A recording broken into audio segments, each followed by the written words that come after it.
తెలంగాణ పోటీగా మనం ఉద్యమం చేయకపోతే కొంత నాయకత్వం ఆ రోజున వెనకాడిన మాట మాత్రం వాస్తవం. సమైక్యాంధ్ర ఉద్యమం నడుస్తున్నప్పుడు మీరు ఏం గమనించారు స్పష్టంగా? మేము ఎప్పుడైతే సమ్మె రోడ్డు మీద వచ్చామో మాకు బలం చేకూర్చింది ఫస్ట్ ఆర్టీసీ బస్సులో ఆగిపోయారు, తర్వాత స్కూల్స్ గవర్నమెంట్ స్కూల్స్ ఆగిపోయారు, తర్వాత మా గవర్నమెంట్ ఆఫీసులు ఏదో 1-2 క్యాడర్లు తప్ప అన్ని గవర్నమెంట్ ఆఫీసులు ఇంక్లూడింగ్ కోర్టులో జడ్జి కూర్చున్న వాళ్ళు తప్ప అడ్వకేట్లు కూడా కూర్చోలేరు. అయితే ఆ సమ్మె పీక్ స్టేజ్లో ఉన్నప్పుడు అశోక్ బాబు వెనక్కి తగ్గారు అన్నటువంటి ఒక ఆరోపణ కూడా వచ్చింది. మరి అది మీ దాకా? అయితే ఏ కష్టం లేకుండా స్వాతంత్రం రాలేదు, ఏ కష్టం లేకుండా ఉద్యమం ఉండదు. అప్పటికి 1 నెల అయిన తర్వాత మేము రివ్యూ చేసాం ఎవరిని, ఆర్టీసీని, అందరినీ. ఏంటి మరి మన జీతాలు లేవు, మరి మీరు నిలబడతారా అంటే ఆర్టీసీ ఎంప్లాయీస్ నిజంగా వాళ్ళ సిన్సియారిటీకి చేతులు దండం పెట్టాలి అన్న, మేము ఆటో తోలుకుంటాం, బస్సు అయితే ఎక్కువ, ఇంకో నెల చేయండి మా పర్లేదు అన్న. కానీ ఇక అయిపోయింది, రాష్ట్రం విడిపోయింది అనుకున్నప్పుడు ఇంత ఉద్యమం చేసిన అశోక్ బాబు మనసులో ఏమనిపించింది? పబ్లిక్ తెలియని విషయం ఏంటంటే ఈ రాష్ట్రం మొత్తం మీద ఎక్కువ మానసికంగా శారీరకంగా బాధపడేది హెచ్ఓడి ప్లస్ సెక్రటరియట్లో పనిచేస్తున్న ఉద్యోగస్తులు. రైట్, దారులు మార్చుకొని యుద్ధం చేస్తున్నారు అనుకోవటం వేరు, కానీ ఎవరైతే డిఫర్ అయ్యి దారి మారి వేరే యుద్ధం ప్రకటిస్తున్నారో వాళ్ళు మీ మీద చేస్తున్న ఆరోపణ ప్రభుత్వానికి లొంగిపోయాడు అశోక్ బాబు. బయటికి వెళ్ళాడు, నాతో నన్ను పొగుడుతాడా? ప్రభుత్వంతో కలిసిపోయాం, మరి ఎవరితో కలుస్తారు? ఇప్పుడు ఈయన ప్రభుత్వంతో పోరాడతాడా? సమైక్య రాష్ట్ర ఉద్యమంలో కాంట్రాక్ట్ ఎంప్లాయీ కూడా సమ్మె చేశాడు.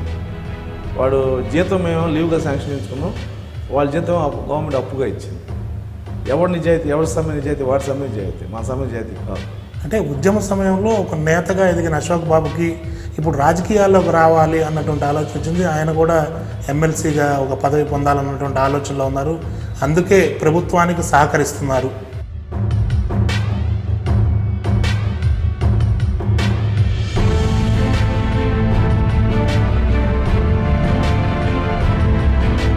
ఆయన అసలు విభజన సమయంలో ఏదో కోట్ల రూపాయల నిధులు వచ్చాయి, అవన్నీ అశోక్ బాబు నేతృత్వంలో గల్లంత అయిపోయాయి. అసలు నాకు ఈ పొజిషన్ ఎలా వచ్చింది ఎవడన్నా చెప్పగలుగుతాడు? ఎవడు చెప్పలేదు. 3,86,000 మంది ఎంప్లాయీస్, 66 రూల్స్ అన్నీ. తర్వాత మనకి పాపులేషన్ 5 కోట్లు, కనీసం 2 కోట్ల మందిని ఎందుకు చేశారు? వీళ్ళందరూ యొక్క నమ్మకం ఒక చుక్క పెడితే ఉంది, ఆ చుక్క అశోక్. సెక్రటరీ జనరల్ అనేది అయితే ఇప్పుడు కాదు, బొప్పరాజు రిటైర్ అయ్యే వరకు బొప్పరాజు రాదు. నేను ఇవాళ కాదు, అతను రిటైర్ అయ్యే వరకు అది రాదు. ఎందుకంటే ఈ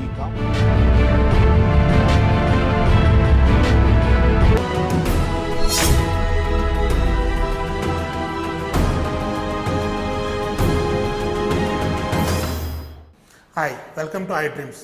ఉద్యోగ సమస్యలపై ఎప్పటికప్పుడు పోరాటం చేస్తున్న ఏపీ ఎన్జిఓ సంఘం అధ్యక్షులు అశోక్ బాబు మనతో ఉన్నారు. సమైక్యాంధ్ర ఉద్యమంలో ఉద్యమ స్ఫూర్తిని నింపిన అశోక్ బాబు ప్రస్తుతం గత కొంతకాలంగా సైలెంట్గా ఉన్నటువంటి పరిస్థితి కనిపిస్తుంది. అసలు ఈ సమైక్యాంధ్ర ఉద్యమానికి మూల కారణం ఏంటి? ప్రస్తుతం అశోక్ బాబు గారు సైలెంట్గా ఎందుకు ఉన్నారు? ఈ అంశాల గురించి మనతో మాట్లాడడానికి ఏపీ ఎన్జిఓ అధ్యక్షులు అశోక్ బాబు గారు మనతో ఉన్నారు. సార్ నమస్తే. నమస్తే, welcome to I dreams. Sir, ప్రధానంగా విజయవాడ మీది స్వస్థలం కూడా విజయవాడ, కృష్ణా జిల్లా అని తెలుస్తుంది. అసలు మీరు ఇక్కడ ఈ జిల్లాతో ఉన్నటువంటి సంబంధం ఏంటి? ఎక్కడి నుంచి వచ్చారు మీరు? అంటే మా ఫాదరు ఇదే డిపార్ట్మెంట్లో పనిచేస్తూ 1977లో చనిపోతే కంపల్సరీ అపాయింట్మెంట్ మీద ఫస్ట్ నాకు విజయవాడలో ఇవ్వడం జరిగింది. ఇంకా అప్పటి నుంచి దాదాపుగా విజయవాడలోనే నేను పనిచేస్తూ ఉండటం జరిగింది. 82, 83 ఆ ప్రాంతంలో మా కమర్షియల్ ట్యాక్స్ డిపార్ట్మెంట్ ఎన్నికల సందర్భంగా ఎందుకో అప్పుడు ఎన్జిఓ హోమ్కి రావాల్సి వచ్చింది. ఆ రోజు నుంచి ఎన్జిఓ హోమ్ ఆర్గనైజేషన్ ఒక రకమైన ప్యాషన్ అది. ఎందుకంటే మా ఫాదర్ చనిపోయినప్పుడు మా ఫాదర్ ఉద్యోగం నాకు వస్తుందని తెలియదు. మా రిలేషన్ ఒక ఆయన శంకర్రావు గారిని సెక్రటరీ అసోసియేషన్లో, ఆయన కూడా మంచి లీడర్ అప్పట్లో. ఆయన నీకు ఉద్యోగం వస్తుందని చెప్పి ఆ జీవోస్ అన్ని తీసుకొచ్చి నాకు మళ్ళీ ఉద్యోగం రావడానికి ఆయన చాలా హెల్ప్ చేశారు. ఆయన దాంతో ఏంటంటే ఆర్గనైజేషన్లో మనకి ఇది కొంత హెల్ప్ఫుల్గా ఉంటుందనే ఒక ప్యాషన్ నాకు ఉండేది. మా కమర్షియల్ యాక్సెస్ ఆర్గనైజేషన్లో అప్పుడు కొంచెం యాక్టివ్గా ఉండేవాడిని. అది అనుకోకుండా ఎన్జిఓ హోమ్ రావడం, అక్కడ తర్వాత ఇక్కడ. అంటే ఫస్ట్ ఏ క్యాడర్లో జాయిన్ అయ్యారు మీరు ఇక్కడ? కాంపెన్సేటివ్ జాబ్ ఫస్ట్ కంపల్సరీ అప్పుడు జూనియర్ అసిస్టెంట్ ఇస్తే జూనియర్ అసిస్టెంట్గా నేను జాయిన్ అయ్యాను. 77లో. ఆ 77 అప్పుడు వెంటనే దివిసీమ ఉప్పెన రావటం, మాకు మా నేటివ్ ప్లేస్ అవనగడ్డ అయితే అక్కడ మా మదరు, నేను ఎల్డెస్ట్ ఫ్యామిలీలో, మా బ్రదర్స్ అందరూ అక్కడ ఉండటం, ఇక్కడ కొంచెం ప్రాపర్టీస్ అవి దెబ్బతింటంలో ఒక 2-3 సంవత్సరాలకు ఎక్కువ కాన్సన్ట్రేషన్ అంతా ఫ్యామిలీ మీద జరిగింది. తర్వాత ఎప్పుడైతే మా బ్రదర్స్ అందరం మేము విజయవాడ వచ్చేసాము, 1981లో వచ్చాం. తర్వాత 82 నుంచి మా కమర్షియల్ యాక్సెస్ దాంట్లో కొంచెం యాక్టివ్గా తిరిగామండి. అనుకోకుండా ఇక్కడ ఎన్జిఓ హోమ్ రావడం జరిగింది. అక్కడ నుంచి ఆర్గనైజేషన్ అంటే ఒక ఇంట్రెస్ట్. ఫస్ట్ ఎన్జిఓ హోమ్లో ఎప్పుడు అడుగు పెట్టారంటే విజయవాడ? అదే అంటే అంతకుముందు ఎన్జిఓ హోమ్కి వచ్చేవాళ్ళం, ఆర్గనైజేషన్లోకి తీసుకోవాలనేది నాకు తెలిసి 82-83 ఆ ప్రాంతంలో ఈసీ మెంబర్ అంటారు. అంటే that is entry for any general member, అంటే ఒక డిపార్ట్మెంట్ నుంచి యాక్టివ్గా ఉన్న వాళ్ళని ఈసీ మెంబర్ అంటారు విజయవాడ సిటీలో. అలా ఈసీ మెంబర్గా నేను ఇక్కడికి ఎంటర్ అవడం జరిగింది. అంటే మీకు చదువుకునే రోజుల్లో ఏమన్నా ఇట్లాంటి ఇంట్రెస్ట్ ఆర్గనైజేషన్స్లో వర్క్ చేసినటువంటి ఇవి కానీ, లేదంటే ఉద్యోగంలో జాయిన్ అయిన తర్వాత దీన్ని బిగిన్ చేశాను? అంటే ఏం లేదు, నాకు ఆర్గనైజేషన్ అనే దాని మీద కొంచెం ఇంట్రెస్ట్ అవడం కారణం ఏంటంటే, మా ఫాదర్ పోతే నాకు జాబ్ వస్తున్న విషయం నాకు తెలియదు. మా రిలేషన్ శంకర్రావు గారిని సెక్రటరియట్ అసోసియేషన్లో మంచి యాక్టివ్, బాగా నాకు పెద్దనాన్న అవుతాడు ఆయన వచ్చి నీకు వస్తుందని చెప్పి సెక్రటరియట్కి తీసుకెళ్ళినప్పుడు ఆ పేపర్స్ అన్నీ తీయించి నాకు ఇచ్చి, ఇక్కడ మా commercial access head deputy commissioner గారితో మాట్లాడి మా వాడికి జీవో ప్రకారం ఉద్యోగం వస్తే మీరు చేయండి అని చెప్పి చేయించారు. అంటే ఆయన అక్కడ సెక్రటరియట్లో ఆయన మూమెంట్స్ కానీ ఆయనకున్న ఆ నాలెడ్జ్ కానీ, అంటే ఆర్గనైజేషన్లో ఉంటే ఇలా కొంత హెల్ప్ఫుల్గా ఉంటుందనే ఒక పాజిటివ్ ఇదైతే నాకు ఆ రోజే ఏర్పడింది. అది ఆర్గనైజేషన్లోకి ఎంటర్ అయిన తర్వాత నెమ్మదిగా ఎవరికైనా సమస్యలు వచ్చినప్పుడు చూడటం, వాటిని తీర్చే ప్రయత్నాలు చేయడం, ఇట్లా ఎప్పుడైనా జరిగిందా సార్ మనకి మీరు ఎన్జిఓలోకి ఎంటర్ అయిన తర్వాత? అంటే ఇక్కడ ఏపీ ఎన్జిఓ ఆర్గనైజేషన్లోకి వచ్చిన తర్వాత 83-84లో వచ్చిన తర్వాత నేను 92 ఆ ప్రాంతంలో విజయవాడ సెక్రటరీగా ఫస్ట్ టైం ఎలక్ట్ అవ్వడం జరిగింది. తర్వాత జిల్లా జాయింట్ సెక్రటరీగా, జిల్లా సెక్రటరీగా, జిల్లా ప్రెసిడెంటు, తర్వాత 2009లో ఏపీ ఎన్జిఓస్ జనరల్ సెక్రటరీగా, అంటే అప్పుడు గోపాలరెడ్డి ప్రెసిడెంట్, నేను జనరల్ సెక్రటరీ. తర్వాత 2013లో జూన్లో గోపాలరెడ్డి రిటైర్ అయిన తర్వాత నేను ప్రెసిడెంట్ రావడం జరిగింది. సో మీ ఆర్గనైజేషన్ కరెక్ట్గా మీరు పొజిషన్కి వచ్చే టయానికి రాష్ట్రంలో ఒక రకమైనటువంటి ఉత్కంఠ పరిస్థితి నెలకొని ఉంది. అటు తెలంగాణ నుంచి వాళ్ళ ఉద్యమం నడుస్తుంది, ఆంధ్రప్రదేశ్ నుంచి ఆంధ్రప్రదేశ్ సమైక్యంగా ఉండాలి అన్నటువంటి ఒక వాదన వినిపిస్తుంది. నేను ప్రెసిడెంట్ రాకముందు కూడా దీని మీద మాకు ఆలోచన ఉంది, మనం ఏదో ఒకటి చేయాలి. తెలంగాణ వాళ్ళు అప్పుడు 43 రోజులు సమ్మె చేశారు, మనం కూడా రాష్ట్రం సమైక్యంగా ఉంటా ఏదో చేయాలని చెప్పి నేను వ్యక్తిగతంగా నేనైతే కొంచెం బలంగా నమ్మేవాడిని, మనం ఏదో చేయాలని. అయితే కొంతమంది మన దాంట్లో ఎల్డర్స్ కానీ, లేకపోతే అప్పుడున్న నాయకత్వం కానీ, మనం సమ్మె చేసిన మాత్రాన రాష్ట్రం ఉంటుందా, మనం సమ్మె చేసే అన్నది ఇబ్బంది పడతామేమో, ఎంప్లాయీస్ అందరూ రేపొద్దున మన మీద రివోల్ట్ వస్తుందనే ఒక భయం అయితే అప్పుడున్న నాయకత్వంలో ఉండేది. దానివల్ల మేము రాష్ట్రం సమైక్యంగా ఉండాలనే ఒక తిరుపతిలో జరిగిన ఒక మా సమావేశంలో తీర్మానం చేసామే తప్ప, ఇది ఐక్యంగా ఉంటాకి తెలంగాణ పోటీగా మనం ఉద్యమం చేయకపోతే కొంత నాయకత్వం ఆ రోజున వెనకాడిన మాట మాత్రం. జనరల్గానే గవర్నమెంట్ ఎంప్లాయీస్లో సబార్డినేటెడ్ సిస్టమ్ ఉన్నప్పుడు ఒక ఉద్యమాన్నో లేకపోతే ఇంకొక రకమైనటువంటి ప్రొవొకేషన్ ముందుకు తీసుకెళ్ళాలంటే డెఫినెట్గా ఇబ్బందులు ఉంటాయి. ఇబ్బందులు ఉన్నాయి. ఆ రోజున ఆగస్టు 2013లో, అంటే 31/7/2013న సిడబ్ల్యూసీ తీర్మానం చేసింది. మేము ఎమ్మడే తిరుపతి వెళ్ళి యూనివర్సిటీలో మీటింగ్ పెట్టాము. పెడితే స్టూడెంట్స్ అంతా కూడా మేము మీతో వస్తాము, మేము అవసరం అయితే యూనివర్సిటీ వదిలిపెట్టి బయటకు వస్తామని చెప్పన్నారు. అయితే ఎంప్లాయీస్ని స్ట్రైక్కి తీసుకెళ్ళటానికి ఇది పొలిటికల్ ఇష్యూ.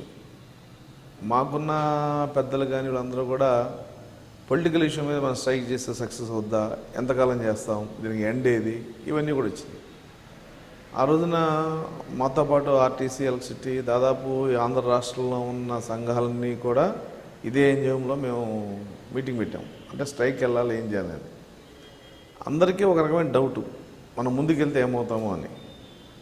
కొంతమంది సీనియర్స్, అంటే మాకు అప్పటికి ఏపీ ఎన్జిఓస్లో ప్రెసిడెంట్గా చేసిన వాళ్ళు కానీ, జనరల్ సెక్రటరీ చేసిన వాళ్ళు ఒక 5-6 కూడా మేము సంప్రదించాం. ఏంటి మనం మరి రాష్ట్రం విడిపోతుంది, ప్రధానంగా ఏంటంటే మాకు రాష్ట్రం విడిపోతే వచ్చే సమస్యలనే విజువలైజ్ చేసి కంటికి కనబడుతున్నాయి. ఉద్యోగస్తులుగా మేము నష్టపోతాం, హైదరాబాద్లో వెళ్ళిపోవాలి. ఎడ్యుకేషన్గా హైదరాబాద్ మనకి అప్పుడు మంచి సెంటర్, ఆ ఫెసిలిటీస్ కోల్పోతాం. అలాగే ఎంప్లాయ్మెంట్ ఆపర్చునిటీ, హైదరాబాద్లోని ఎంప్లాయ్మెంట్ ఆపర్చునిటీ మనకు లేదు. ఇన్వెస్ట్మెంట్స్, హైదరాబాద్లో మనం పెట్టిన వేల కోట్ల ఇన్వెస్ట్మెంట్స్ అన్నీ పోతాయి. ఇవన్నీ కూడా మాకు కొంత అవగాహన ఉంది. అయితే వీటన్నిటిని ప్రజల దగ్గరికి తీసుకెళ్ళటానికి రాజకీయ వ్యవస్థతో ఆ రోజున ఏం పనిచేయాలి. ఎందుకంటే రాజకీయ వ్యవస్థ వాళ్ళు రూలింగ్ గవర్నమెంట్లో ఉన్న ప్రభుత్వం కాబట్టి రూలింగ్ ప్రభుత్వానికి అనుగుణంగా ఉన్నారే తప్ప రూలింగ్ ప్రభుత్వం గవర్నమెంట్ అధిష్టానానికి ఎదురుబాటాడే పరిస్థితి ఆ రోజులు లేదు. ఆ పరిస్థితుల్లో మేము నిర్ణయం తీసుకుంటే ప్రభుత్వం సమర్థిస్తుందా, ప్రజలు దీనికి ఆమోదిస్తారా, ఎంప్లాయీస్ మనం రోడ్డు మీద తీసుకెళ్ళిన తర్వాత ఎక్కడ దీన్ని క్లోజ్ చేయాలి, ఇవన్నీ కూడా ఆ రోజున మేము దాదాపు ఒక వారం రోజులు ఒక కోర్ గ్రూప్గా మేము డిస్కస్ చేసాం. అయితే ఎవరు దీని మీద డెసిషన్ తీసుకునే పరిస్థితి, టోటల్గా నాకు డెసిషన్ వదిలేశారు. ఇక మీ ఇష్టం, మీరు ఎస్ అంటే ఎస్, నో అంటే నేను. టోటల్గా ఒక వ్యక్తి మీద ఆ నిర్ణయం వదిలేసి ఇక అంతా కూడా వెయిట్ చేశారు. ఇవన్నీ ఆలోచించిన దాని మీద సరే స్ట్రైక్ చేస్తాం, ఒక నెల రోజులు చేస్తాం, నెల రోజులు కనుక ఎక్కడ రెస్పాన్స్ కదా ఆ రోజు క్లోజ్ చేస్తాం అని చెప్పి. అయితే యుద్ధం చేయకుండా మనం వెనక్కి వెళ్తే మీరేం చేయలేదు కాబట్టి మేము దీని మీద ఆలోచించలేదనే ఒక ప్రశ్న వస్తుంది. అంటే మీరు ముందే అనుకున్నారు ఒక నెల రోజులు స్ట్రైక్ చేస్తాం, ఒకవేళ ఏమి ఫలితం లేకపోతే అప్పుడు వెనక్కి వెళ్తాం. నెల అంటే ఈ స్ట్రైక్ మనం దేనికోసం చేస్తున్నాం, మా డిమాండ్లు మేము చేయట్లా, మా పీఆర్సీ కోసం, మా డిఏ కోసం చేయట్లా, ఒక సోషల్ కాజ్గా చేస్తున్నాం. ఈ సోషల్ కాజ్ మీద చేసినప్పుడు ఏం చేస్తాం, మనం అన్ని వ్యవస్థలు కలుపుకెళ్ళాలని ఆలోచన ఉంది. ఒకవేళ ఏ వ్యవస్థ మనతో రాకుండా కేవలం ఉద్యోగస్తులతోనే స్ట్రైక్ చేయాలన్నప్పుడు కొంత దూరం వెళ్ళిన తర్వాత మనం రివ్యూ చేసుకుని దీన్ని ఎక్కడ కావాలంటే క్లోజ్ చేసుకోవచ్చు. ఎందుకంటే ఇది బిగిన్ చేయటం, క్లోజ్ చేయటం రెండు మా చేతుల్లోని అంశాలు. ఎందుకంటే మేము ఇది ఒక సోషల్ కాజ్ కోసం చేస్తాం తప్ప మా కోసం చేయట్లేదు. మా కోసం చేసే దాని మీద మా డిమాండ్ వచ్చే లోపు డిమాండ్ వస్తే స్ట్రైక్ క్లోజ్ చేస్తాం, డిమాండ్ అయితే ముందుకు వెళ్తాం. ఇది అలా కాదు, ఒక social cause that political issue టోటల్గా. సో కేంద్ర ప్రభుత్వం మీద పోరాటం మనం చేసేది. కాబట్టి దీన్ని ఎంత దూరం తీసుకెళ్ళగలిగితే అంత దూరం తీసుకెళ్దాం. అక్కడ పరిస్థితులుగా అనుకూలించకపోతే మనం దాన్ని ఆపుకోవచ్చు అనే ఒక దీని మీద నేను గో హెడ్ అని చెప్పడం జరిగింది ఆ రోజు. మొత్తానికి మీ నిర్ణయం తర్వాత చాలా పెద్ద ఎత్తున ప్రజల నుంచి కానీ ఇతర సంఘాల నుంచి కానీ మీకు మద్దతు లభించినటువంటి పరిస్థితి ఆ రోజుల్లో. సమైక్యాంధ్ర ఉద్యమం నడుస్తున్నప్పుడు మీరు ఏం గమనించారు స్పష్టంగా? అంటే స్ట్రైక్ చేయకముందు కూడా, స్ట్రైక్ నిర్ణయం తీసుకోముందు కూడా మధ్యలో ఒక 31 నుంచి మేము 12 అర్ధరాత్రులు మేము సమాధి చేసాం. ఈ మధ్యలో మేము మా జిల్లాల్లో కొంత వెరిఫై చేసాం. అంటే అసలు ప్రజలు ఏమనుకుంటున్నారు, ప్రజలు దీనికి మద్దతు అంటే ప్రతి వాళ్ళు కూడా రాష్ట్రం విడిపోతుంది, హైదరాబాద్ మన దగ్గర నుంచి పోతుంది అనే ఒక తెలియని బాధ, ఎమోషనల్ డిస్పైర్ అయితే ఉంది ఆ రోజున.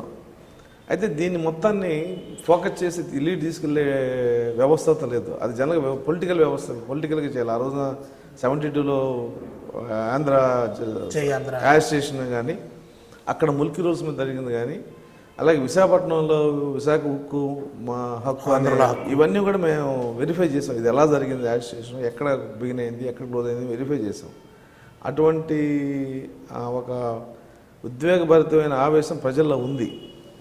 అది ఎంతవరకు బయటకు వస్తుంది, ఎంతకాలం నిలబడుతుంది అనేది టైం టెస్టింగ్ ఇదే తప్ప మన దగ్గర ఉన్న రికార్డు కానీ లేకపోతే మనకున్న అనుభవం కానీ. ఎందుకంటే మేము ఫీల్డ్లోకి వచ్చిన తర్వాత ఇంత పెద్ద ఎత్తున ఉద్యమాలు కానీ 86లో చేసాం. అప్పుడు మేమంతా జూనియర్స్. అది మా కోసం, మేము ఊరినే మా డిఏలు దీనికోసం చేసింది. కాబట్టి ఆ రోజున రాష్ట్రం విడిపోతే జరిగే నష్టాల కంటే మనం ఒక నెల రోజులో 22 నెలల్లో చేసిన సమ్మె అనేది పెద్ద జరిగే నష్టం పెద్ద సమస్య కాదు. రాష్ట్రం పూర్తిగా నష్టపోతుంది. ఇందుట్లో మనం ఉన్న ఒక 4 లక్షల 5 లక్షల మంది ఎంప్లాయీస్గా మనం 2 నెలల జీతం నష్టపోతే వచ్చే సమస్య అనేది అయితే మనం పోరాడి చరిత్రలో ఉండిపోతాం. మొత్తం ఎన్ని రోజులు చేశారు సార్ స్ట్రైక్? 66 డేస్ చేసాం. 64 డేస్, ఆల్మోస్ట్ 2 మంత్స్. ఎందుకంటే 13/8 మొదలు పెట్టాం, 21/10 మేము దాన్ని బాగా ఈ 2 నెలల్లోనే బాగా ఎగ్జాగరేషన్ స్టేజ్కి తీసుకెళ్ళినట్టున్నారు. అంటే మేము ఎప్పుడైతే సమ్మె రోడ్డు మీద వచ్చామో మాకు బలం చేకూర్చింది ఫస్ట్ ఆర్టీసీ బస్సులు ఆగిపోయినాయి, తర్వాత గవర్నమెంట్ స్కూల్స్ ఆగిపోయినాయి, తర్వాత మా గవర్నమెంట్ ఆఫీసులు ఏదో 1-2 క్యాడర్లు తప్ప అన్ని గవర్నమెంట్ ఆఫీసులు ఇంక్లూడింగ్ కోర్టులో జడ్జి కూర్చున్న వాళ్ళు తప్ప అడ్వకేట్లు కూడా కూర్చోలేరు. అంటే మా వ్యవస్థ వీళ్ళంతా కూడా తోడొచ్చారు. జడ్జెస్ మాకంటే ఎక్కువ, లాయర్స్ మాకంటే ఎక్కువ రోజులు సమ్మె చేశారు. కోర్టు స్టాఫ్, కోర్టులన్నీ కూడా జడ్జి కూర్చోవడం తప్ప కేసులు ఏం జరగలేదు. ఇలా ప్రతి వ్యవస్థ కూడా సమ్మెలో పాల్గొంది కాబట్టి ఆ సమ్మె సక్సెస్ అయింది. అయితే ఆ సమ్మె పీక్ స్టేజ్లో ఉన్నప్పుడు అశోక్ బాబు వెనక్కి తగ్గారు అన్నటువంటి ఒక ఆరోపణ కూడా వచ్చింది. మరి అది మీ దాకా? పీక్ స్టేజ్ అంటే ఇప్పుడు మనం పెద్దలు వచ్చినప్పుడు తల వంచుకుంటే మన మీద తల వెళ్ళిపోతే మళ్ళీ మనం ముందుకెళ్తాం. పీక్ స్టేజ్ అనేది సమ్మెలో మనం హైదరాబాదులో మీటింగ్ పెట్టాలి, ఎల్బీ స్టేడియంలో పెట్టాలనుకున్నదే పీక్. తర్వాతే మా రొటీన్గా జరిగిన మా కార్యక్రమాలు జరిగింది. అయితే కేంద్ర ప్రభుత్వం ఎప్పుడైతే దీన్ని క్యాబినెట్ దాకా తీసుకెళ్ళిందో, క్యాబినెట్ అప్రూవ్ అయిన తర్వాత బిల్లుకు తీసుకెళ్లాల్సి వచ్చిందో, ఇంకా తర్వాత మనం ఏం చేసిన సుఖం లేదు. ఇంకా పార్లమెంట్లోనే దాన్ని తాడోపడి తెచ్చుకోవాలి. సో ఆ గ్యాప్ ఏదవుతుందో అక్టోబర్ నుంచి డిసెంబర్ దాకా, మళ్ళీ ఫిబ్రవరి దాకా, ఆ గ్యాప్లో మనం రోడ్డు మీద కూడా చేసేది ఏం లేదు. అంటే అప్పుడు ఏదో మీకు ఎలక్ట్రిసిటీ ఎంప్లాయీస్ పవర్ గ్రిడ్ ఆపేద్దామంటే లేదు, అట్లా ఆపడానికి వీల్లేదు అని రాష్ట్ర ప్రభుత్వం మీ మీద ఒత్తిడి తేవడం, దాని ద్వారా వెనక్కి తగ్గారు అశోక్ బాబు? లేదు. దానివల్ల ఏమవుతుందంటే విజయనగరంలో కర్ఫ్యూ పెట్టినప్పుడు 144 పెట్టినప్పుడు విజయనగరంలో కొన్ని ఏరియాస్ ఏదైతే ఉందో అక్కడ పవర్ పోయింది. 5 పవర్స్ ఎంప్లాయీస్ స్ట్రైక్ ఇచ్చినప్పుడు వాళ్ళు చాలా సఫర్ అయ్యారు. అదే పబ్లిక్. హాస్పిటల్లో పవర్ కూడా లేదు. ఎక్కడ కూడా ఒక్కడ కూడా పవర్ పోయింది, నష్టపోతున్నాం, పవర్ ఉండాలని ఎవరు అడగల. ఆ రోజు విజయనగరంలో జరిగిన ఒక 10-15 రోజుల యుద్ధం, పబ్లిక్ను రూలింగ్ పార్టీ నాయకులు జరిగిన యుద్ధం అనేది అది అసలు ఈ రాష్ట్రం మొత్తానికి ఆదర్శంగా నిలబడుతుంది. జనరల్గా మనం 1 గంట పవర్ పోతే బాధపడిపోతాం, కానీ వాళ్ళు నైట్స్ పవర్ పోయినా కూడా ఆ చిన్న ఇళ్లలో ఎవరైతే పబ్లిక్ ఉంటారో 144 పెట్టి రాత్రులు ఎవరిని బయటికి రానివ్వాలి. వాళ్ళ ఇళ్లలోనూ ఉండి ఆ చిన్న పిల్లలు ఉంటే వాళ్ళకి తెల్లవాళ్ళు ఇసురుతో కూర్చున్నారు తప్ప తల్లులు మా పవర్ కావాలి, ఈ ఉద్యమంతో మాకు సంబంధం లేదని ఎవరు అనలేదు. హాస్పిటల్ పేషెంట్ కూడా అనలేదు. అంటే ఇక్కడ విజయవాడలో పవర్ గ్రిడ్ ఆఫ్ చేస్తే ఇతర రాష్ట్రాలకు కూడా పవర్ ఆగిపోయేటటువంటి పరిస్థితి ఉంటుంది, అప్పుడు మన సమస్య దేశవ్యాప్తంగా తెలుస్తుంది అన్న వాదన వచ్చింది. అలాంటి వాదన ఏమైనా వచ్చిందా? అది వచ్చింది. ఎలక్ట్రిసిటీ ఎంప్లాయీస్ అయితే ఆ వాదన తీసుకొచ్చారు. అయితే వాళ్ళు అది టెక్నికల్గా గ్రిడ్ ఆపాలా వద్దా అనేది మేమేమి డిసైడ్ చేయాలి. మనం ఎంతవరకు ఏం చెప్తున్నామంటే ఎంప్లాయీస్ మీరు స్ట్రైక్ చేయండి, మీరు రండి, ఈ పవర్ సర్వీసెస్ ఏదైతే ఉందో ఆ సర్వీసెస్ మీరు ఎక్స్టెండ్ చేయకండి అని చెప్పాం. అలాగే హాస్పిటల్స్లో ఎమర్జెన్సీ సర్వీసెస్ నర్సెస్ కొంతమంది ఉన్నారు, ఆపరేషన్ థియేటర్లో, తర్వాత క్యాజువాలిటీ వాళ్ళని అయితే మేము సమ్మె చేయమని చెప్పాలి. ఎందుకంటే మన ప్రజలను మనం కష్టపెట్టుకోవాల్సిన అవసరం లేదు సమ్మె ద్వారా. మనం ఎంతబట్టి కేంద్ర ప్రభుత్వానికి ఈ రాష్ట్రం విడిపోవడం తప్పు అని కేంద్ర ప్రభుత్వం దృష్టి తీసుకెళ్లే విధానంలో అవసరమైతే కేంద్ర సర్వీసుల మీద మనం ఒత్తిడి తేవాలనే ఉద్దేశంతో రైల్వే ట్రాక్ల మీద సమ్మె చేయడం, నేషనల్ హైవేస్ మీద ఆపడం చేసాం తప్ప మన ప్రజలు సఫర్ అయ్యే విధంగా హాస్పిటల్ సర్వీసెస్ ఆపడం, పవర్ గ్రిడ్ ఆపడం అనేవి కొంత ఆలోచించేయమని చెప్పాము మేము. ఎందుకంటే హాస్పిటల్లో కనుక నర్సులు అందరూ బయటకు వస్తే, డాక్టర్స్ అందరూ బయటకు వస్తే క్యాజువాలిటీ వార్డు, ఎమర్జెన్సీ వార్డు దెబ్బతింటాయి. అక్కడ దెబ్బతినే పేషెంట్లు ఎవరు మనవాళ్ళే. కాబట్టి అది మేము అట్లాంటి ఆరోపణలు ఏమైనా వచ్చాయి సార్ మీరు ఉద్యోగం చేసినప్పుడు? ఏం లేదు. ఇక్కడ చేయడం మా మీద ఏమనేవాడు అంటే ఆర్టీసీ బస్సులు ఆగిపోయినాయి. సో ప్రైవేట్ బస్సులు అంతా కూడా వాళ్ళు దందా చేశారు. మేము ప్రైవేట్ బస్సు ఓనర్స్ కూడా అడిగాము, ఏమయ్యా మేము ఆర్టీసీ ఆపింది రాష్ట్రం విడిపోకుండా ఉంటాకి, ఇప్పుడు మీరు కనుక దందా వసూలు చేస్తారు, రేపు రాష్ట్రం విడిపోతే తెలంగాణ మీకు వేరే రాష్ట్రం ఉంది, అక్కడికి వెళ్ళాలంటే మీకు పర్మిట్ కావాలి, ఆ రకంగా మీరు నష్టపోతారు. కాబట్టి మీరు దయచేసి ఆర్టీసీ ఛార్జెస్ ఏమైనా అయ్యే వసూలు చేయండి తప్ప మీరు ఎక్స్ట్రా వసూలు చేద్దాను. కొంతమంది మాకు కోఆపరేట్ చేశారు. కొంతమంది ఇక వ్యాపారదారులు ఉన్నవాడు రాష్ట్రంలో పోతే నాకు ఎందుకు, వ్యవస్థ పోతే నాకు ఉన్నవాడు దందా చేశారు. దాని మీద ఏమన్నారంటే మీరు ఆర్టీసీ బస్సులు ఆపడం వలన మా ట్రావెల్ ఎక్స్పెన్సెస్ పెరిగినాయి, ఇది కరెక్ట్ కాదేమని కొంతమంది మాతో చెప్పారు. అయితే ఏ కష్టం లేకుండా స్వాతంత్రం రాలేదు, ఏ కష్టం లేకుండా ఉద్యమం ఉండదు. అప్పటికి ఎక్కడ నేను చాలామంది మా జిల్లా నాయకులకు కానీ ఈ యాజిస్ట్రేషన్ లీడ్ చేసిన జిల్లా నాయకులు కూడా చెప్పారు, ఎక్కడన్నా ఒక తగదా కానీ లాఠీ చార్జ్ కానీ జరిగితే మనం ఉద్యమం ముందుకెళ్ళాం, మీరు ఉద్యమం ప్రశాంతంగా ఉండాల్సిందే, మీరు రాస్తారోకో అంటే రాస్తారోకో చేయండి అంతే, పోలీసులు కాదు అరెస్ట్ అవ్వండి, అంతేగాని పోలీసుల మీద తిరగబడి లాఠీ చార్జ్ చేయడం అటువంటి ఇన్సిడెంట్లు మట్టికి మన ఉద్యమం రావటం లేదని చెప్పి నేను చాలా తెలంగాణ సంవత్సరాలు చెప్పాను. ఉద్యమంలో మరి అట్లాంటి సామరస్యపూర్వకమైనటువంటి వాతావరణం అక్కడ కనిపించలేదు కదా, ఎందుకు ఈ ప్రాంతంలోని ఉద్యమాన్ని మాత్రం మీరు శాంతియుతంగా నడిపించాలని ప్రయత్నం చేశారు? అంటే ఒకరోజు ఉద్యమం ఎలానే చేయొచ్చు, మన ఉద్యమానికి అవతల ఎండ్ అనేది మనకు కనపడతలేదు, ఎన్ని రోజులు చేయాలో తెలియదు. కాబట్టి మనం ఒకరోజే మొత్తం ఎనర్జీ అంతా వాడితే 2 రోజు 3 రోజులు ప్రజలు అలసిపోతారు. ఇప్పుడు నడకపోతే నువ్వు 5 కిలోమీటర్లు నడుస్తావు, పరిగెత్తడం ఎంత నడుస్తావు, ఒక 1/2 కిలోమీటరు, బాగా అలవాటు 1 కిలోమీటర్ నడుస్తావు. కానీ మన జర్నీ ఎన్ని రోజులు చేయాలనేది మనకి ఇతిమిద్దంగా లేదు. ఒక నెల అయిన తర్వాత మేము రివ్యూ చేసాం ఎవరిని, ఆర్టీసీని, అందరినీ. ఏంటి మరి మన జీతాలు లేవు, మరి మీరు నిలబడతారా అంటే ఆర్టీసీ ఎంప్లాయీస్ నిజంగా వాళ్ళ సిన్సియారిటీకి చేతులు దండం పెట్టాలి. అన్న మేము ఆటో తోలుకుంటాం, బస్సు అయితే ఎక్కువ, ఇంకో నెల చేయండి మా పర్లేదు అన్నారు. దాదాపు 2-3 నెలల పాటు మీరు 2 మంత్స్ ఈ ఉద్యమం కోసం తిరిగారు. మరి ఇంట్లో కూడా కొంత ఇబ్బంది ఉంటుంది కదా? ఇబ్బంది అంటే అది మేము ఒకళ్ళేం కాదు. ఇప్పుడు ఆర్టీసీ ఎంప్లాయీస్ కొంతమందికి, మేము చిన్న చిన్న ఎంప్లాయీస్కి కొన్ని కార్పొరేట్ సెక్టర్స్తో కలిపి మేము వాళ్ళకి కావాల్సిన ఎసెన్షియల్ కమోడిటీస్ అంటే రైసు, ఒక 15 కేజీల రైసు, 1 కేజీ కందిపప్పు, 1 కేజీ ఇది, అలా కొన్ని ఫ్యామిలీస్కి మేము చిన్న ఫ్యామిలీస్కి వాళ్ళకి ఇప్పించాం. చాలా జిల్లాలు ఇప్పించాం. ఆన్ క్రెడిట్ ఎంప్లాయీ డీటెయిల్స్ అవన్నీ తీసుకుని అలా ఇప్పించాం. కొంతవరకు అది చేయగలం. కానీ ఓవరాల్గా ఇబ్బంది పడ్డ మాట వాస్తవమే.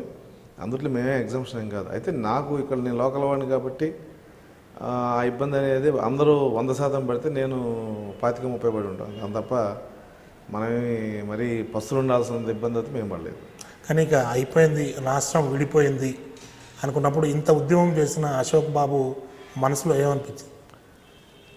అంటే ఇది నాకు ఢిల్లీలో కూడా ఆ రోజు ఫిబ్రవరి 17-18 అడిగారు.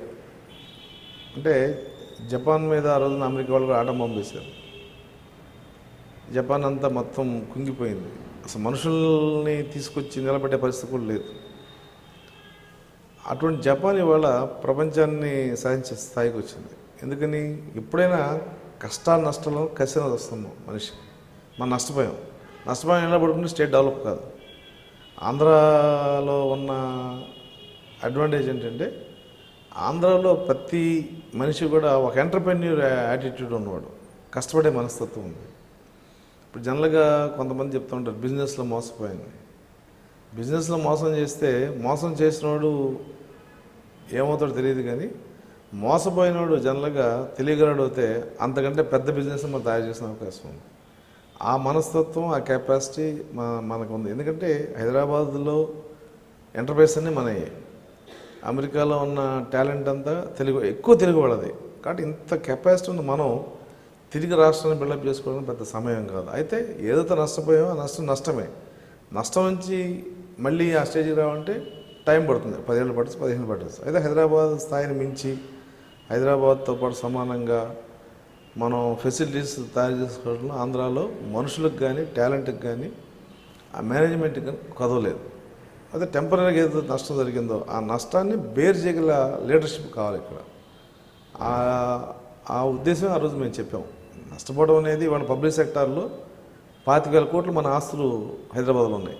అంటే 9th 10th షెడ్యూల్లో దాదాపు 140 పబ్లిక్ సెక్టార్ ఇన్స్టిట్యూషన్స్ ఉన్నాయి. వాటికి సంబంధించిన 25,000 కోట్లు హైదరాబాద్లో ఉన్నాయి. అది ఈరోజు కాదు, 1957 ఏదైతే మనం హైదరాబాద్ని కలిసామో అక్కడి నుంచి ఇటుకు పెంచి కట్టినట్టు కట్టాం. మరి వాళ్ళ 25,000 కోట్లు మనకు రావు. చాలా ఫెసిలిటీస్, మీకు ఫోర్సెనిక్ ల్యాబ్ ఉంది హైదరాబాద్లో, ఎక్సలెంట్ ఫోర్సెనిక్ ల్యాబ్ ఉంది. హ్యూమన్ రిసోర్స్ డెవలప్మెంట్లో ట్రైనింగ్ ఇన్స్టిట్యూట్ ఉంది, 25 కోట్లది. ఇవాళ ఐఏఎస్ కూడా వచ్చి తీసుకుంటారు.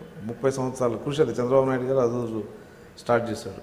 అలాగే వెటనరీకి సంబంధించిన వ్యాక్సిన్ ల్యాబ్, అలాగే మన ఐపీఎం అంటే institute of preventive medicine, staff administrative college, ఇటువంటి ఇన్స్టిట్యూట్స్ దాదాపు 50-60 ఇన్స్టిట్యూట్స్ ఒక 25-30 సంవత్సరాల కంటే పెంచి జాతీయ స్థాయిలో ఒక షేప్ తీసుకొచ్చి ఇన్స్టిట్యూట్.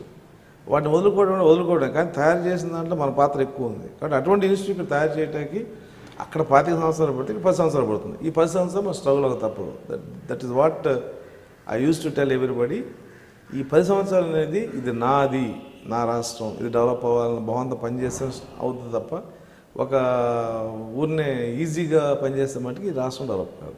కొత్త రాష్ట్రం ఏర్పడ్డ తర్వాత సెక్రటరియట్ని హైదరాబాద్ నుంచి ఆంధ్రప్రదేశ్ కొత్త రాజధాని అమరావతికి తరలించడంలో కూడా కొన్ని ఇబ్బందులు మీరు ఎదుర్కొన్నటువంటి చాలా ఇబ్బందులు. ఎందుకంటే ప్రజల ఆలోచన ఎలా ఉందంటే రాష్ట్రం విడిపోయింది, 10 సంవత్సరాలు హైదరాబాద్ కామన్ క్యాపిటల్గా ఇచ్చారు. జనరల్గా ఎంప్లాయీ అనుకుంటాడు కొంత కంఫర్ట్గా ఉండాలనుకుంటాడు. 1 సంవత్సరం గడిచింది, మనకి 2 సంవత్సరాలు గడిచింది. ముఖ్యమంత్రి కూడా ఒక స్టేజ్లో మన 10 సంవత్సరాలు ఇక్కడే ఉందని చెప్పి అన్నప్పుడు మేము పర్సనల్ కలిసినప్పుడు ఆయనతో విభేదించాం. సార్ 10 సంవత్సరాలు అసలు ఇక్కడ ఉండాల్సిన అవసరం ఉంది. 10 సంవత్సరాల మీద మనకు దాదాపు 3,000 నుంచి 4,000 కోట్లు మీరు మా శాలరీస్ ఇక్కడ పే చేస్తున్నారు. 3,000 4,000 కోట్లు హైదరాబాద్లోకి వెళ్ళిపోతాయి. ప్లస్ మేము కట్టే ట్యాక్స్లు, మా ప్రొఫెషన్ ట్యాక్స్ ఇవన్నీ హైదరాబాద్కి వెళ్తున్నాయి. ఇంకా ఈ రాష్ట్రాన్ని డెవలప్ చేయాలనుకున్న ఆలోచన మంచిది కాదు.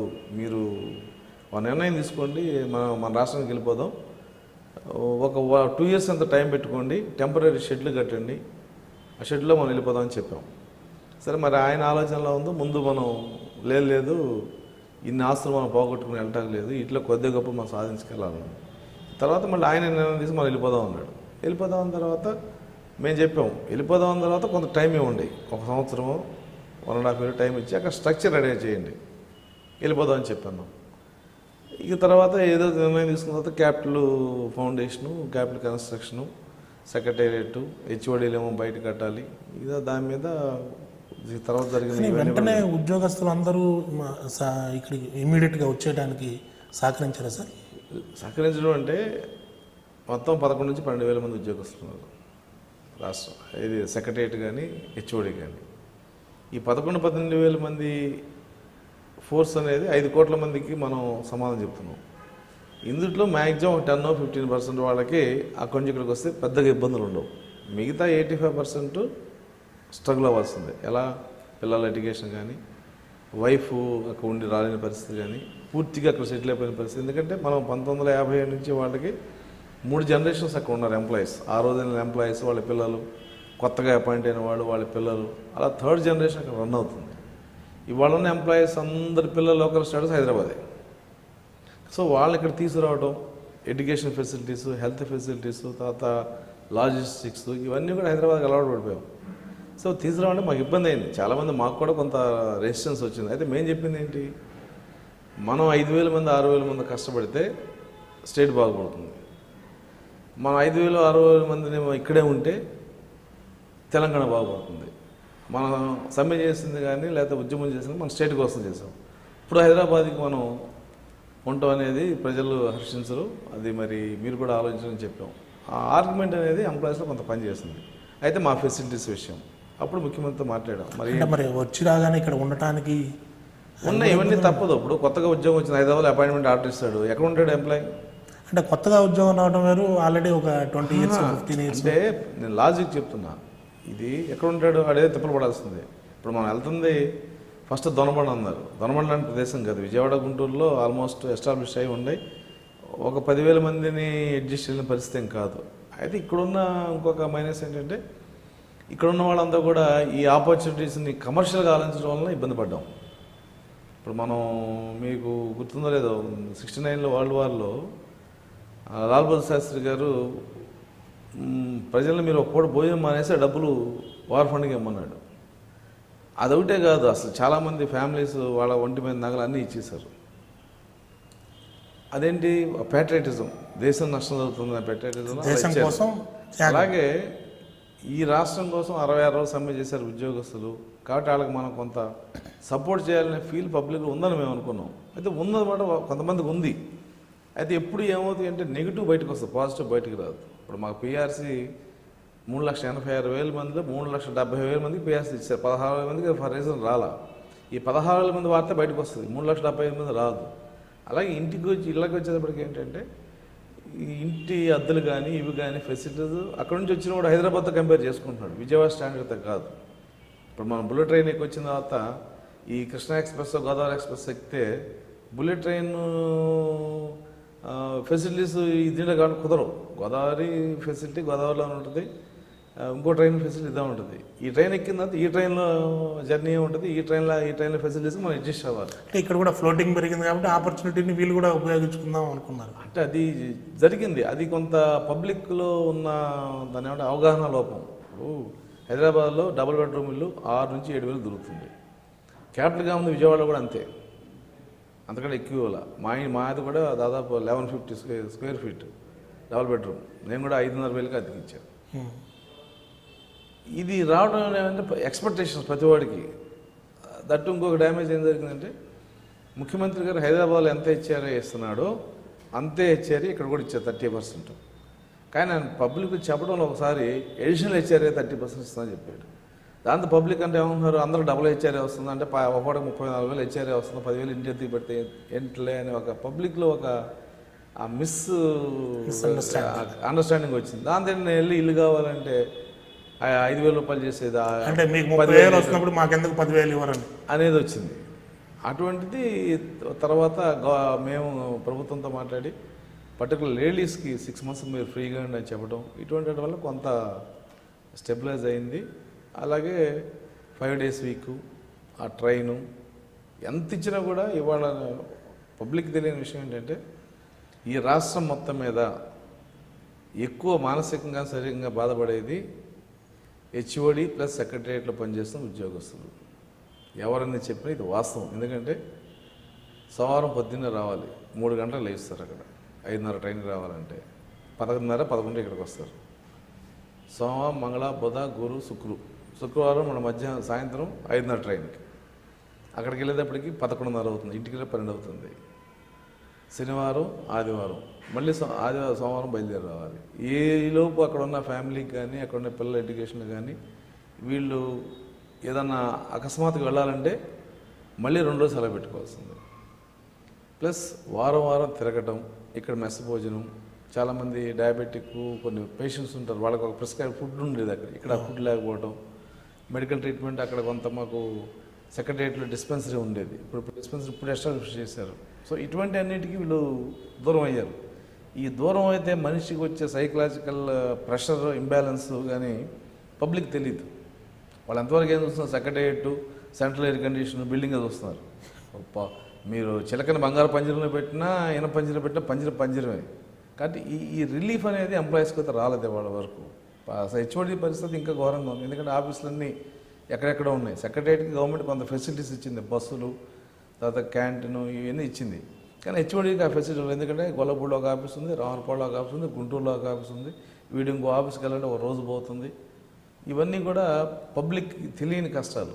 అయినా కూడా మేము ఎందుకు బయటికి చెప్పొస్తున్నామంటే మనం పబ్లిక్ని ఆ రోజు మన మాటని పబ్లిక్ అంతా మనకు వచ్చి మనతో పాటు సమ్మె చేసి మనకు కోఆపరేట్ చేశారు ఒక సోషల్ కాజ్ మీద. ఇవాళ కూడా మనం కొద్ది గొప్ప మనం కష్టపడి కొంత ఈ రాష్ట్రాన్ని స్టెబిలైజ్ చేయగలిగితే ఎంప్లాయీస్ ఆ రోజు ఏం చేశారు, ఇవాళ కూడా అదే చేశారు. ఎంప్లాయీస్ మీద పబ్లిక్ ఉన్న ఒక మంచి పాజిటివ్ యాటిట్యూడ్ అనేది మనం డెవలప్ చేసుకోవడానికి మంచి ఆపర్చునిటీ.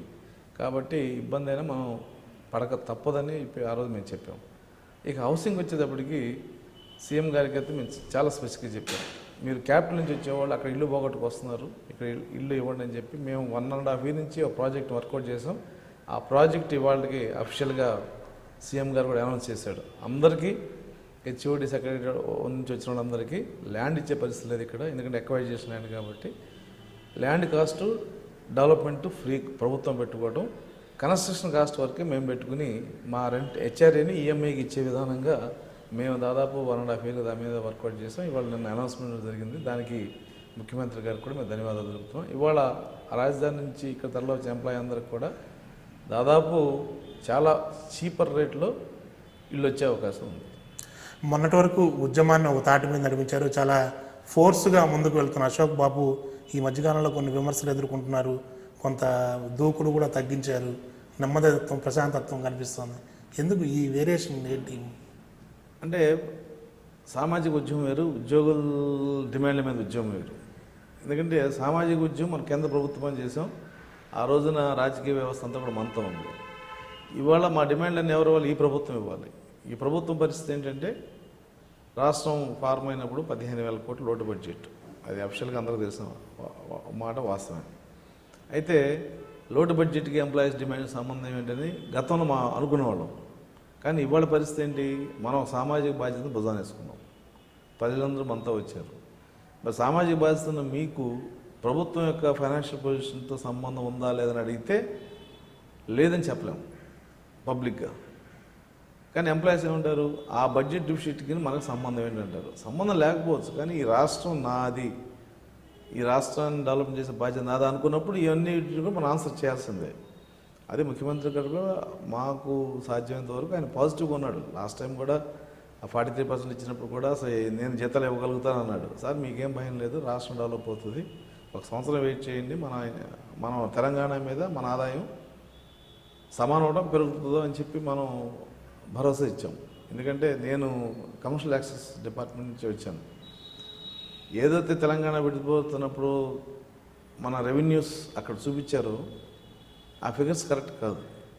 ఎందుకంటే ఈ రాష్ట్రంలో కన్జంప్షన్ ఎక్కువ, పెట్రోల్ కానించి లిక్కరు, కన్స్యూమర్ గుడ్స్ అన్నీ కూడా. ఎందుకంటే మనకి యావరేజ్న అందరూ కూడా ఒక స్టాండర్డ్ ఆఫ్ లైఫ్లో ఉన్నారు.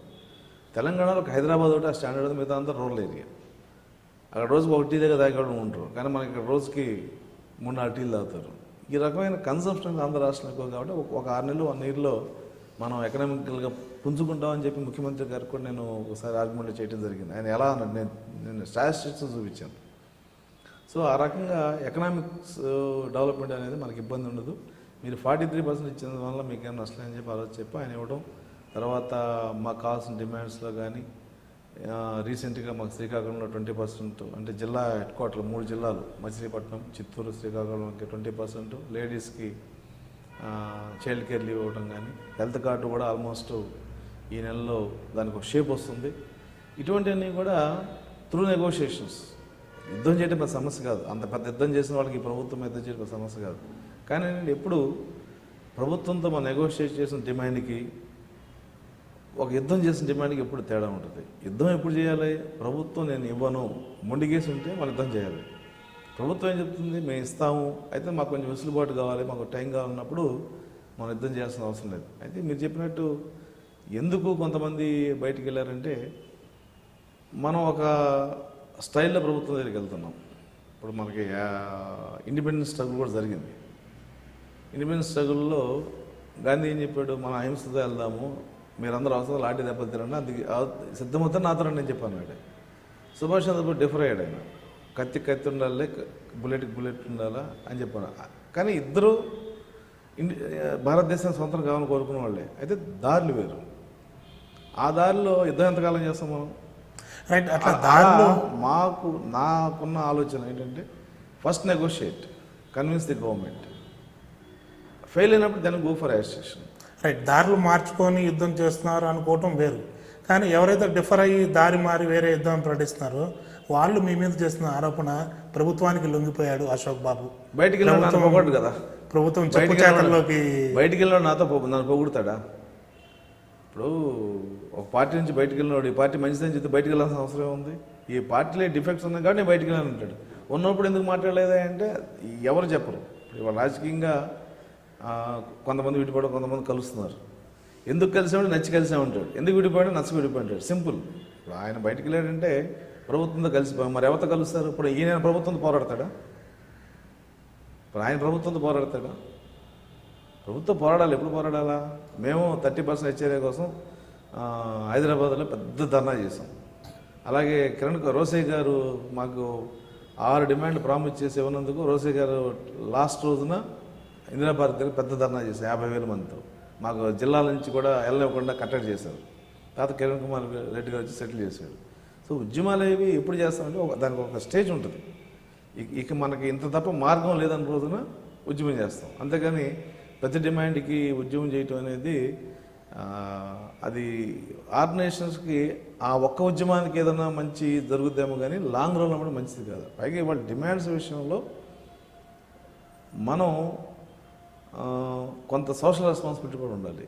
మనం ఏమడుగుతున్నాం, డిఏ రాలేదు, అది రాలేదని అడుగుతున్నాం. కానీ మనతో పాటు పనిచేసిన కాంట్రాక్ట్ ఎంప్లాయీస్ కానీ, అవుట్సోర్సింగ్ ఎంప్లాయీస్ కానీ వాళ్ళ గురించి మనం మాట్లాడట్లా. అది నేను మాట్లాడుతున్నా, అది వాళ్ళకి నచ్చట్లేదు.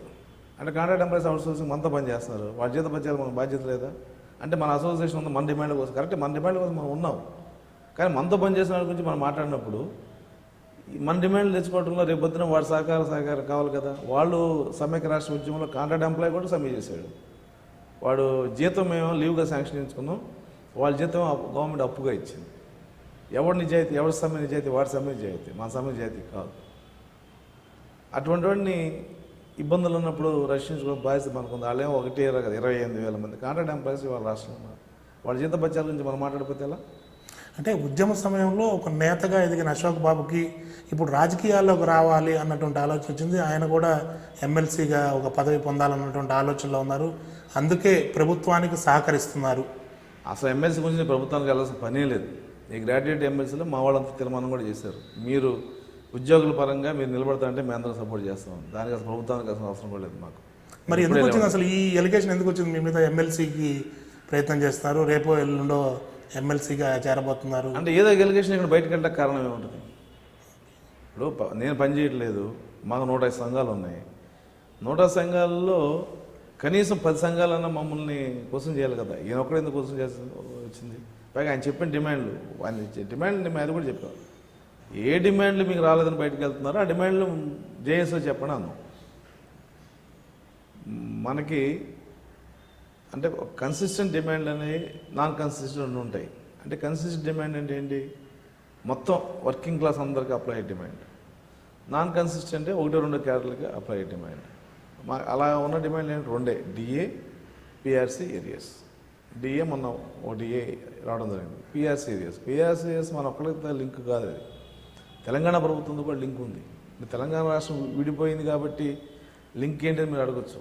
హైదరాబాద్లో ఉన్న 98,000 మంది పెన్షనర్స్ కూడా, ఆంధ్ర పెన్షనర్స్ కూడా తెలంగాణ ప్రభుత్వమే ఇవాళ పెన్షన్ పే చేసి పంచుకుంటున్నాం. వాళ్ళు ఏమంటున్నారంటే ఇది అసలు లెక్క తేలకుండా మనం ఇచ్చుకుంటా పోతుంటే ఈ డబ్బు ఎక్కడ పోతుంది అంటే మనం ఇద్దాంలే అని చెప్పి వాళ్ళు పక్కన పెట్టారు. మా తెలంగాణ ప్రభుత్వం దృష్టిలో ఆంధ్ర ప్రభుత్వం బి గ్రేడ్ ప్రభుత్వం. డబ్బులు లేనిదే డబ్బులు ఉంది. మా డబ్బులు ఉన్నవాడే బస్సులు వెళ్తుంటే డబ్బులు లేనివాడు బెంచ్ కార్లో పోలేడు కదా. ఇది ఒక సోషల్ ఆర్గ్యుమెంట్. ఎంప్లాయీగా నాకు పిఆర్సీ ఏరియాస్ రావాలి, నాకు కూడా అసలు ఏరియాస్ ఆడకే కాదు రావాల్సిన వాస్తవం మన చేయట్లేదు. గవర్నమెంట్ కూడా ఏం చెప్పిందంటే లాస్ట్ టైం అడిగినప్పుడు కొంత మాకు ఫైనాన్షియల్ వెసులుబాటు రానండి మీ దానికి ఆలోచన చేస్తా ఉన్నాం. ఇది ఎప్పుడు ఆగస్ట్ సెప్టెంబర్లో జరిగింది. ఆగస్టు సెప్టెంబర్లో ఈ రాష్ట్రం యొక్క ఫైనాన్షియల్ పొజిషన్ చాలా బాగుంది. గ్రోత్ రేట్ అయితే చాలా బ్రహ్మాండంగా ఉంది. మాకు కూడా we felt happy. So growth rate ఉంది, మన డిమాండ్స్ వస్తాయిలే అని చెప్పి ఈ డిమాండేషన్లో మళ్ళీ మనం 3 అడుగులు ముందుకి 4 అడుగుల వెనకల పరిస్థితి అయింది. అయితే ప్రభుత్వంతో మాకు ఏం సంబంధం లేదు, మా డిమాండ్లు మాకే అని మనం అడిగితే ప్రజలు కూడా హర్షించాలి కదా.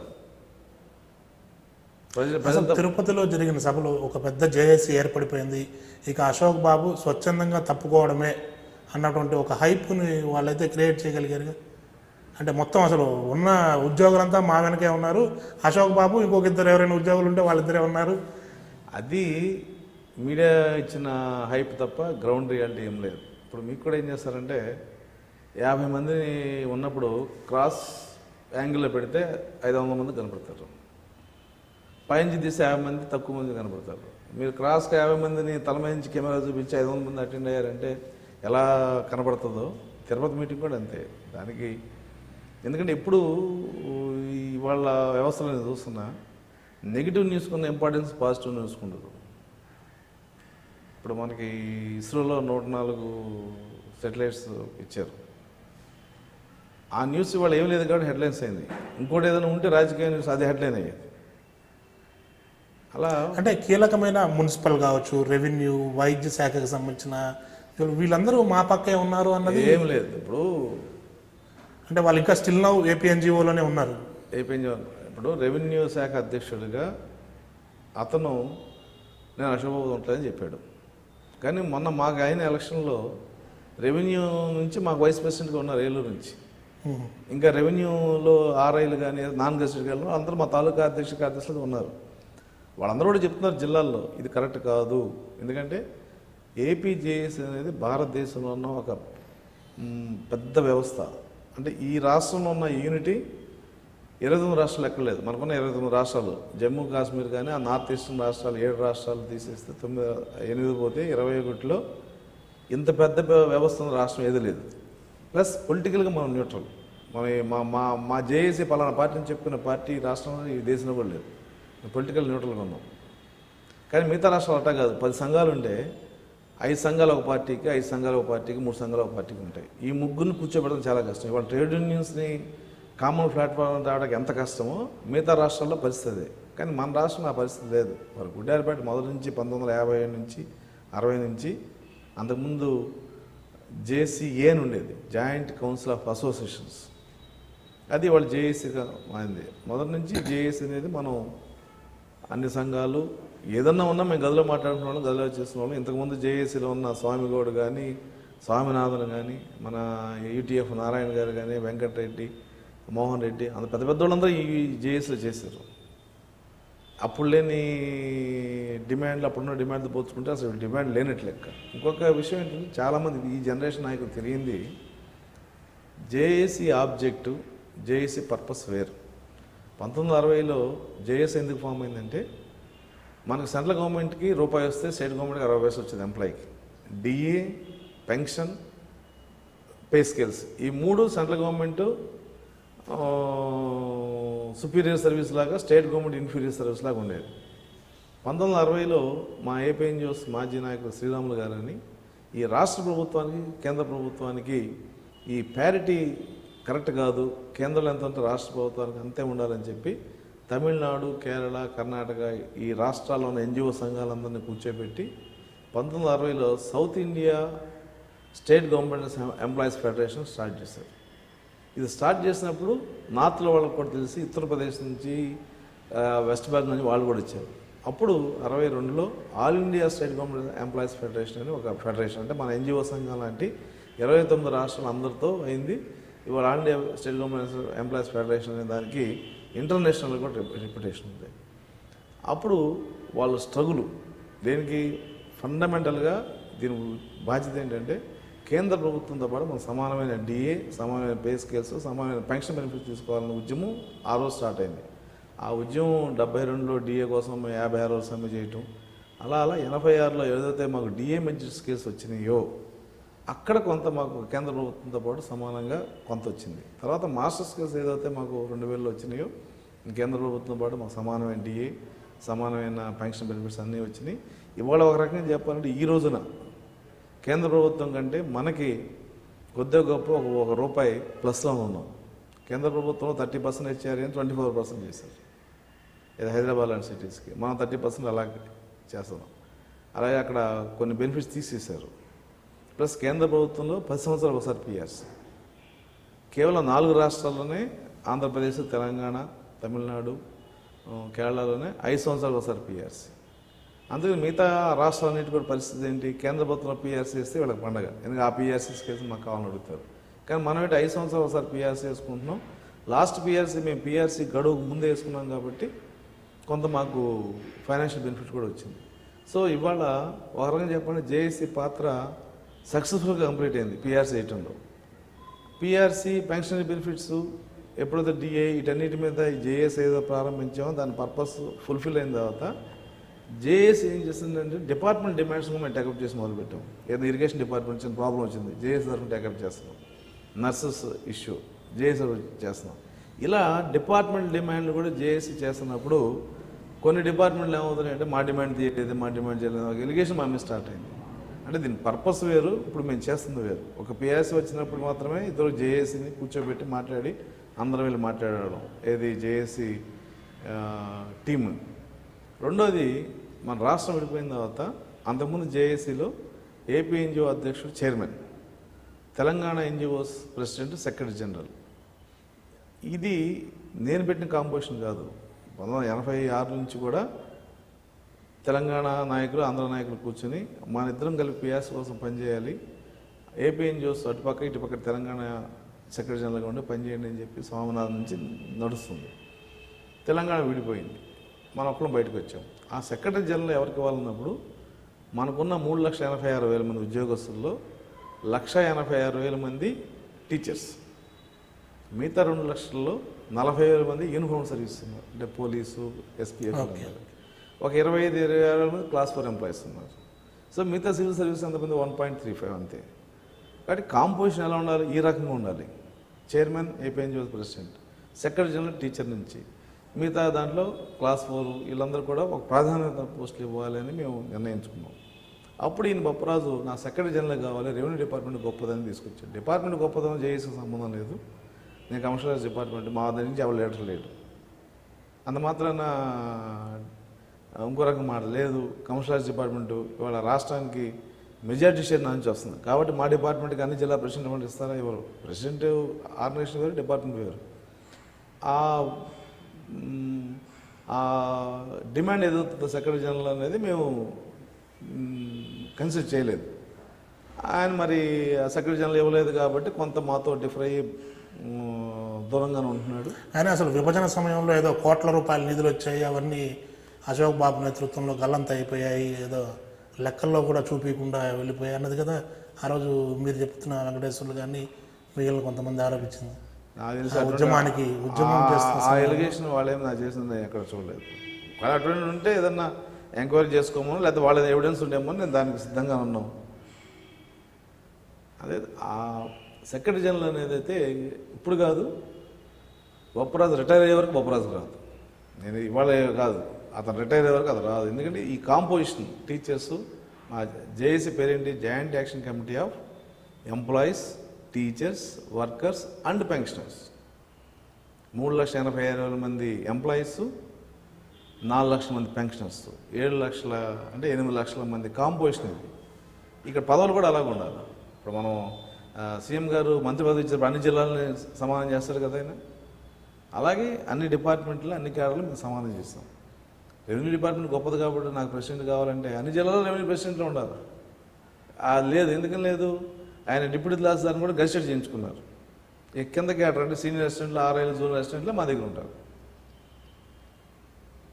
కాబట్టి ఆ డిమాండ్ ఏదైతే మేము ఎప్పుడైతే కన్సిడర్ చేయలేదో కొంత మాకు దూరంగా ఉండటం ఆయన ప్రారంభించాడు. మేము కూడా పట్టించుకోలేదు. ఎందుకంటే ఇది సాధారణ ఆర్గనైజేషన్లో ఒకటి కలిసి వస్తాడు, కలిసి రాడు. ఒక డిపార్ట్మెంటు నా డిమాండ్ మీరు చేయలేకపోయారంటారు, ఒక డిపార్ట్మెంట్ చేసామని మేము ఉదాహరణ వేసుకుంటారు. మేము మొన్న రిజిస్ట్రేషన్ డిపార్ట్మెంట్లో 212 సీనియర్ అసిస్టెంట్ పోస్టులు తీసుకొచ్చాం. 20 ఏళ్ళగా స్ట్రగుల్ అవుతున్నారు వాళ్ళు, మొన్న వచ్చింది.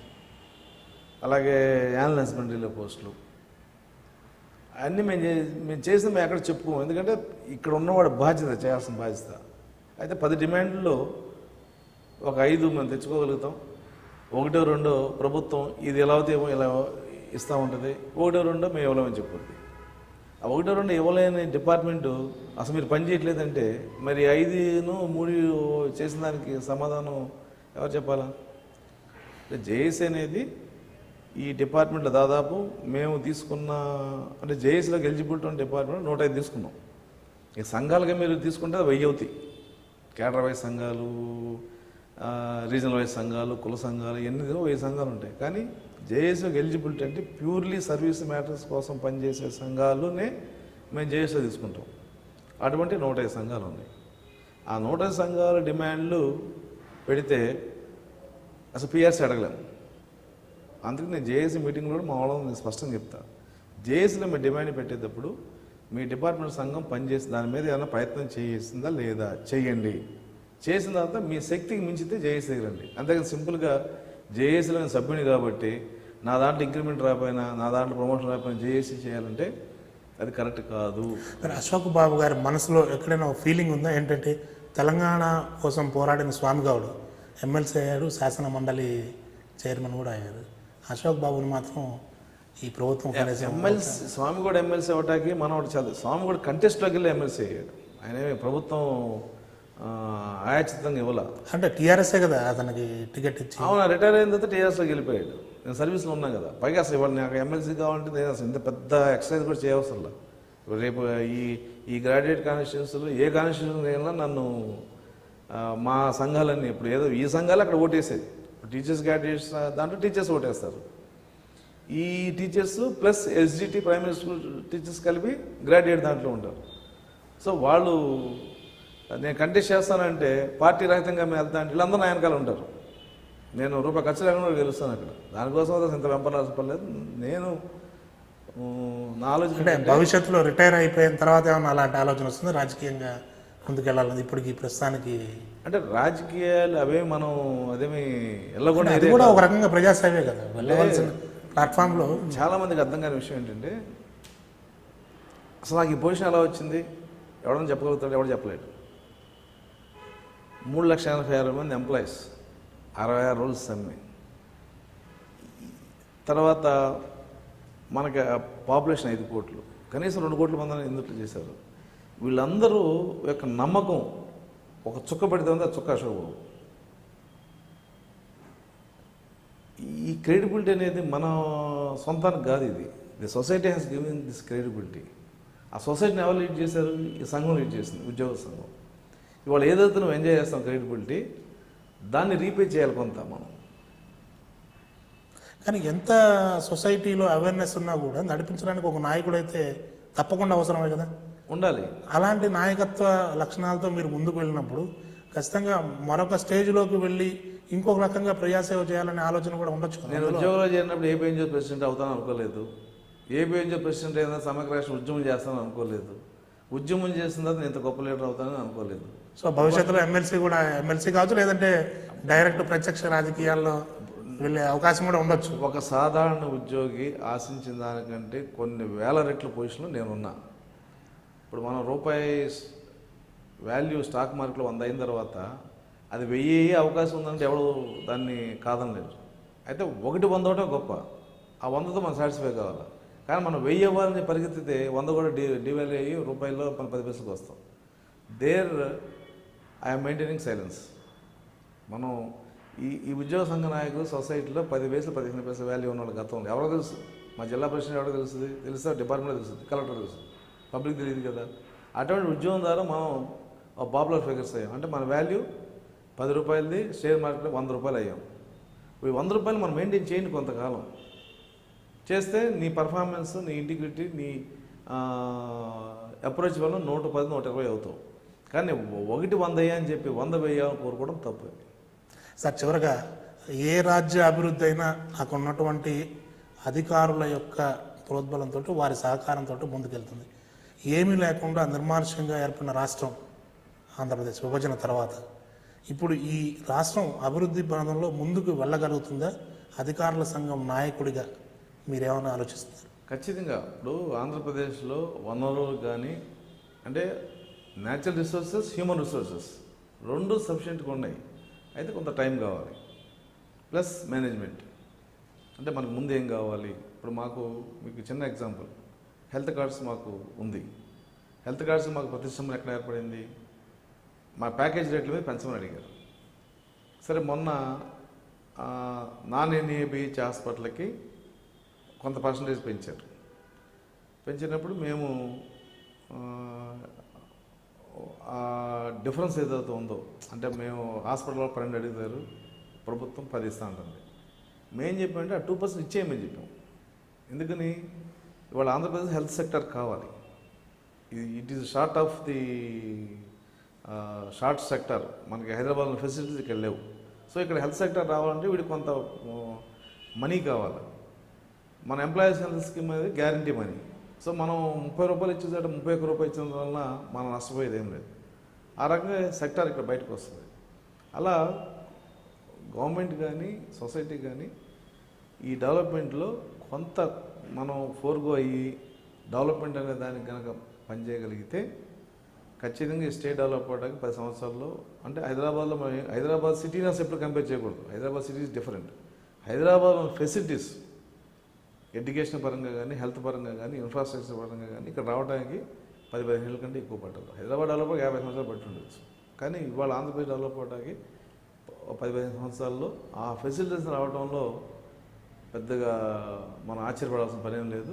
ఒక టీం వర్క్ మొత్తం ఈ రాష్ట్రాన్ని కనుక ఒక మంచి దీంట్లో కనుక పనిచేయించగలిగితే ఇక్కడున్న రిసోర్సెస్కి, ఇక్కడున్న టాలెంట్కి ఒక 15 సంవత్సరాల్లో మనం ఏదైతే కోల్పోయామనుకున్నామో దాన్ని పొందడానికి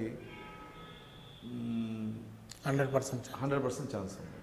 thank you very much sir. Right డ్రీమ్స్తో మీరు ఇప్పటివరకు మీ మనసులోని మాటను తెలియజేశారు. ఉద్యమం ముందు, ఉద్యమం తర్వాత మీ భావాలను తెలియజేసినందుకు ధన్యవాదాలు. Thank you. నమస్తే. ఇది ఏపీ ఎన్జిఓ అధ్యక్షుడు అశోక్ బాగ్తో స్పెషల్ డిస్కషన్.